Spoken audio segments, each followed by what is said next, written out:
Hello friends and students, आप सभी लोगों को धन्यवाद। तो साथियों, इसमें मैं रेलवे एनटीपीसी आरआरबी से रिलेटेड बहुत ही मोस्ट इम्पोर्टेंट क्वेश्चन लेकर के आया हूँ। यदि आपको अच्छा लगे तो साथियों लाइक करें, सब्सक्राइब करें। तो साथियों ये पार्ट 1 है साथियों। तो देखिए, सर्वप्रथम स्थिर विद्युत की खोज किस वैज्ञानिक ने की थी? तो सर्वप्रथम स्थिर विद्युत की खोज थेल्स नामक वैज्ञानिक ने की थी। अगला क्वेश्चन साथियों, चल विद्युत की खोज किस वैज्ञानिक ने की थी? तो साथियों चल विद्युत की खोज वोल्टा नामक वैज्ञानिक ने की थी। वोल्टा नामक वैज्ञानिक ने की थी साथियों।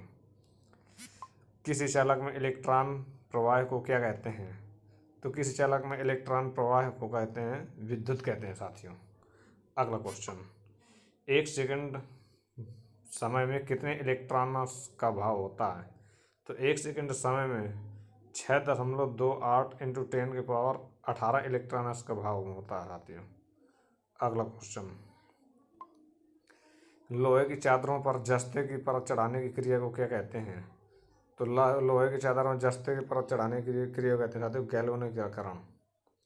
अगला क्वेश्चन, लोहे की चादर पर जस्ते की परत चढ़ाने की प्रक्रिया को कहते हैं गैल्वेनिकीकरण। अगला क्वेश्चन, सर्किट ब्रेकर सामान्य रूप से कितने वोल्ट तक सुचारू रूप से कार्य करते हैं? तो ये साथियों करते हैं 240 वोल्ट तक सुचारू रूप से कार्य करते हैं। एक थ्री फेज प्रणाली में फेज क्रम YRB है। सर्वप्रथम उच्चतम वोल्टेज प्राप्त करने वाला फेज है। तो उच्चतम वोल्टेज वाला है साथियों वाई फेज। अगला क्वेश्चन, इंटरपोल किस सर्किट में लगे होते हैं? तो इंटरपोल आर्मेचर के सीरीज में लगे होते हैं। अल्टरनेटर में डैम्पर वाइंडिंग क्यों की जाती है? तो अल्टरनेटर में डैम्पिंग वाइंडिंग की जाती है फेस्ट स्विंगिंग हंटिंग दोष के लिए साथ। प्रकाश का वेग अधिकतम होता है। तो निर्वात में प्रकाश का वेग अधिकतम होता है। पीक फैक्टर का मान कितना होता है? तो 1.414 या √2 होता है पीक फैक्टर का मान साथियों। अगला क्वेश्चन, टू वे स्विच कौन सी वायरिंग में प्रयोग होता है? तो टू वे स्विच जीने की वायरिंग में प्रयोग होता है। कंड्यूट पाइप में तार गुजरने के बाद सामान्यतः फेज तार का रंग होता है। तो ये होता है सफ़ेद रंग। किसी कॉइल में इंडक्टेंस के अधिक होने से क्या होगा? करंट कम प्राप्त होगा साथियों, करंट कम प्राप्त होगा। अगला क्वेश्चन, कुंडल की स्वप्रेरण वोल्टता किस पर निर्भर करती है? तो इसे कुंडल के स्वप्रेरण वोल्टा कुंडल के टर्न की संख्या पर निर्भर करती है दोस्तों। ये बहुत ही मोस्ट इंपॉर्टेंट क्वेश्चन है। अल्टरनेटर का पावर फैक्टर किस पर निर्भर करता है? तो अल्टरनेटर का पावर फैक्टर लोड के ऊपर निर्भर करता है। समानतः डीसी मशीन का आर्मेचर रेजिस्टेंस कितना होता है? तो ये होता है 1 ओम साथियों। अगला क्वेश्चन, सिंगल फेज मोटर जगत में वास्तविक कार्य क्षमता अंकित कार्य क्षमता से कितनी अधिक होती है? तो 60% होती है साथियों। अगला क्वेश्चन, यदि डीसी जनरेटर के आर्मेचर चालकों को स्लिप रिंग से जोड़ दिया जाए तो क्या होगा? तो वहाँ पर एसी प्राप्त होगी। उस वाइंडिंग का नाम बताइए जिसमें सप्लाई दी जाती है। तो प्राइमरी वाइंडिंग। पोलो के ऊपर वाले भाग को क्या कहते हैं? पोलो के ऊपर वाले भाग को कहते हैं पोल शू। जब मोटर स्थिर अवस्था में होती है तो मोटर कितनी करंट लेती है? तब मोटर 3 से 5 गुना अधिक लेती है साथियों। 3 से 5 गुना साथियों अधिक लेती हैं। टावर किस कार्य के लिए होते हैं? अर्थात टावर किस कार्य के लिए प्रयोग किए जाते हैं? तो ये ट्रांसमिशन लाइनों के लिए प्रयोग किए जाते हैं टावर। सिंगल फेज मोटर के स्टेटर पर कितने फेज वाइंडिंग की जाती है? तो इसमें सिंगल फेज वाइंडिंग ही की जाती है साथियों। यही है इसका आंसर। रेजिस्टेंस को मापा जाता है। तो रेजिस्टेंस को ओम में मापा जाता है साथियों। निम्न में सबसे ज़्यादा प्रतिरोध किसका होता है? तो ट्रांसफार्मर में सबसे ज़्यादा प्रतिरोध होता है ट्रांसफार्मर आयल का होता है साथियों। सबसे अच्छा इंसुलेटर होता है शुष्क हवा, सबसे अच्छे इंसुलेटर हैं। प्रतिरोधक कितने प्रकार के होते हैं? प्रतिरोधक 2 प्रकार के होते हैं, कार्बन प्रतिरोधक, वायर बॉन्ड प्रतिरोधक। स्टार्टर में DOL स्टार्टर में स्पार्किंग को दूर करने के लिए क्या प्रबंध करते हैं?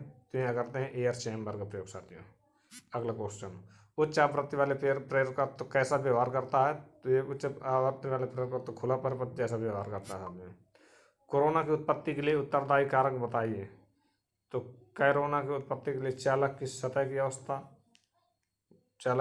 अवस्था, वायुमंडल की भौतिक अवस्था, चालकों के बीच की दूरी, लाइन वोल्टेज का मान। जी साथ हैं। ट्रांसफार्मर किस नियम पर कार्य करता है? ट्रांसफार्मर म्यूचुअल इंडक्शन के सिद्धांत पर कार्य करता है, यानी अन्योन्य प्रेरण पर। सिंगल फेज मोटर किस सिद्धांत पर कार्य करती है? तो सिंगल फेज मोटर फैराडे के इलेक्ट्रोमैग्नेटिक सिद्धांत पर, थ्री फेज मोटर के सिद्धांत पर कार्य करती है अर्थात साथ में। अगला क्वेश्चन, वह बल जो चुंबकीय फ्लक्स उत्पन्न करता है कहलाता है? तो वो कहलाता है एमएमएफ। वाटर टरबाइन से चलने वाले अल्टरनेटर प्रत्यावर्तक में रोटर होता है, सेलिएंट पोल टाइप रोटर। ये हो गया साथी आंसर। अगला क्वेश्चन, पानी का घनत्व किस ताप पर अधिकतम होता है? तो पानी का घनत्व 4 डिग्री सेंटीग्रेड पर अधिकतम होता है साथियों। क्या छोटे जनरेटरों में इंटरपोल होते हैं? तो नहीं, इसमें छोटे जनरेटर में इंटरपोल नहीं होते हैं।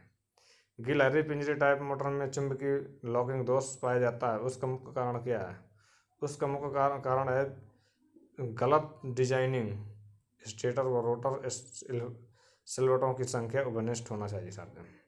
अगला क्वेश्चन, यदि सोलेनॉइड में करंट की दिशा क्लॉकवाइज हो तो सिरा होगा दक्षिणी ध्रुव। दिष्ट धारा जनित्र में इंटरपोल की ध्रुवता होनी चाहिए, तो इसमें घूमने की दिशा में आगे वाले ध्रुव के समान होना चाहिए। सिंगल फेज में दोनों वाइंडिंग के नाम बताइए। तो ये रनिंग वाइंडिंग, स्टार्टिंग वाइंडिंग। ध्वनि तरंगें होती हैं, अनुदैर्ध्य होती हैं ध्वनि तरंगें साथियों। उच्च वोल्टता वाली एसी विद्युत पारेषण लाइनों में चालक तारों के चारों ओर एक बैगनी रंग का प्रकाश देखा जाता है, वो कहलाता है कोरोना का प्रभाव कहलाता है साथियों। ये इसका बहुत ही मोस्ट इंपॉर्टेंट क्वेश्चन है, इसका आंसर है। गिलहरी पिंजरे टाइप की मोटर में चुंबकीय लॉकिंग दोष पाया जाता है, इस दोष का मुख्य कारण क्या है? तो इस दोष का मुख्य कारण है कि मोटर की गलत डिजाइनिंग, अर्थात रोटर व स्टेटर के सिलवटों की संख्या उभयनिष्ठ होना। ये हो गया साथियों। प्रतिरोधक व रेगुलेटर बनाने के लिए किस धातु का प्रयोग करते हैं? तो इसमें यूरेका का प्रयोग करते हैं साथियों। बहुत इंपॉर्टेंट क्वेश्चन है गाइज। ट्रांसफार्मर में वह हानि कौन सी है जो लोड परिवर्तन के साथ बदलती रहती है? तो वो हानि है साथियों कॉपरलेस, लोड परिवर्तन पर निर्भर करती है। पोस्ट ऑफिस बॉक्स यंत्र में अधिकतम रेजिस्टेंस कितना होता है? तो पोस्ट ऑफिस बॉक्स में अधिकतम रेजिस्टेंस 1000 ओम का होता है। आर्मेचर वाइंडिंग के कनेक्शन कहाँ पर किए जाते हैं? तो आर्मेचर वाइंडिंग कनेक्शन कंप्यूटर के राइजर पर किए जाते हैं।